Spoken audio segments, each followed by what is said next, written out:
Israel had turned the canal's east bank into the most formidable defensive barrier in the world. They called it the Bar Lev line, and part of it still stands today.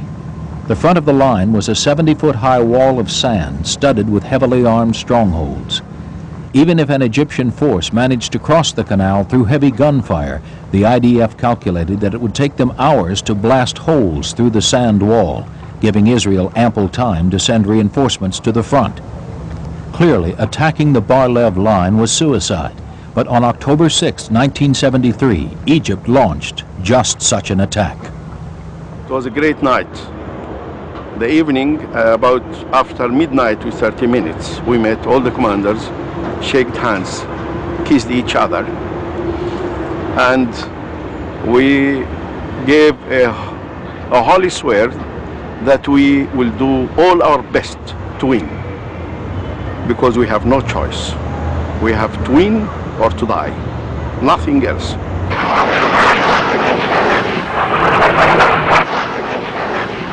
The attack began at 1400 hours.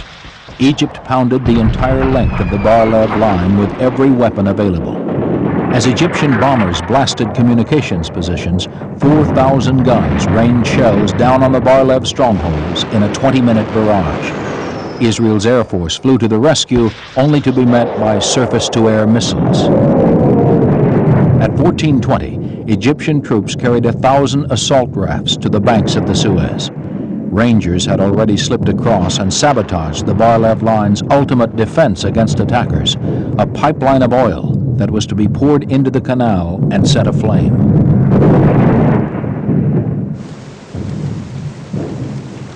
The first wave of attackers carried anti-tank weapons, bridge-laying equipment, and high-pressure water pumps. The water pumps were the ingenious solution to the problem of the 70-foot sand barrier.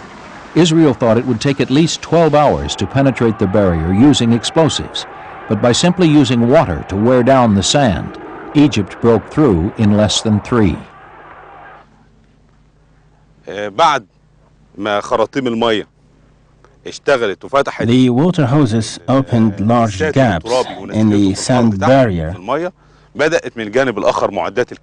Then some of our forces unfolded bridges into the water and took them from the west side to the east side in order to connect them with the bridgehead that was just opened. Then bulldozers proceeded to flatten a road so the rest of our forces could cross from the bridges.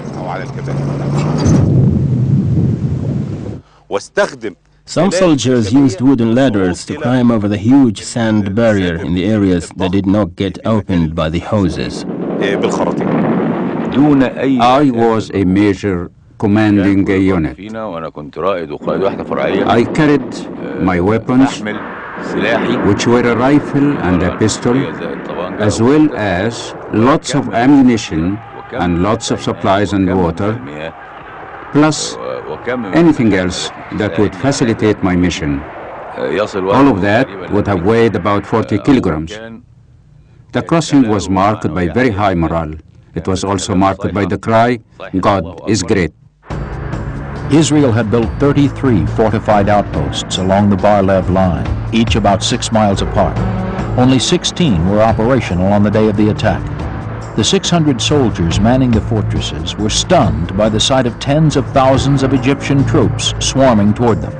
The first stronghold fell less than an hour after the attack began, and the rest began to follow in a domino effect. For the IDF, it was almost inconceivable. Arab soldiers, never considered worthy opponents, had taken them by surprise. When you are ready for war and all the arrangements are finished, you will feel like students who finished all his studies and ready for the exam next day. It has been for us a great pleasure to share in that war, because we know exactly who are the Israeli troops and who are the Israeli commanders. We have been looking to them from the war of '67 in front of us till the day of the 6th of October. We know their capacity, we know what they can do, and we know what we can do, and that land was ours. Israel's second-line units, posted some 10 miles behind the Bar Lev line, went into action. Tanks were sent to the front without infantry or air support, breaking one of the cardinal rules of armored warfare. They paid the price. Charging IDF tanks were ambushed by Egyptian soldiers carrying wire-guided Sagar missiles and handheld RPG-7s. IDF losses were heavy. A crucial advance in technology had given Egyptian foot soldiers the edge over the IDF Armored Corps, which was far better at fighting other tanks than men lying in ambush.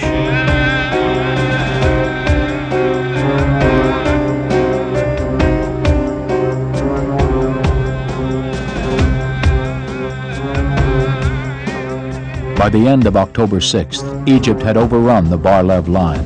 14 Israeli strongholds had been captured. 5 bridges and 10 decoys now linked the east and west banks of the Suez Canal.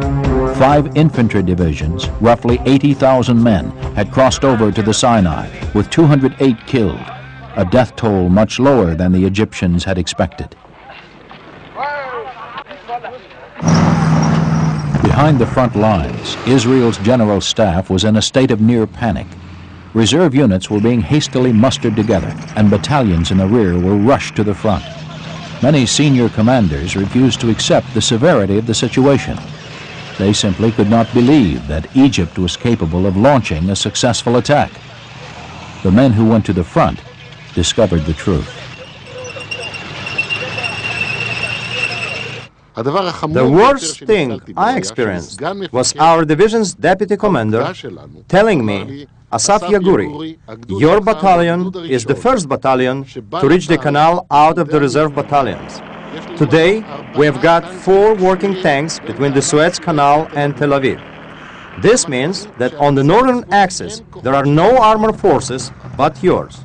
Then, I met a group of 4 armored men standing in tank hatches, blackened by soot, embarrassed and beaten. And what they said to me was, we are refugees from the strongholds. God save your souls in the hell you are going to.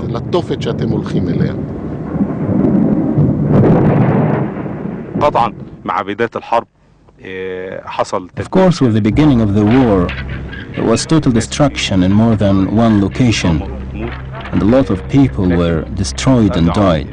But I kept saying that the noble cause is to liberate my land. This will make anything worth sacrificing.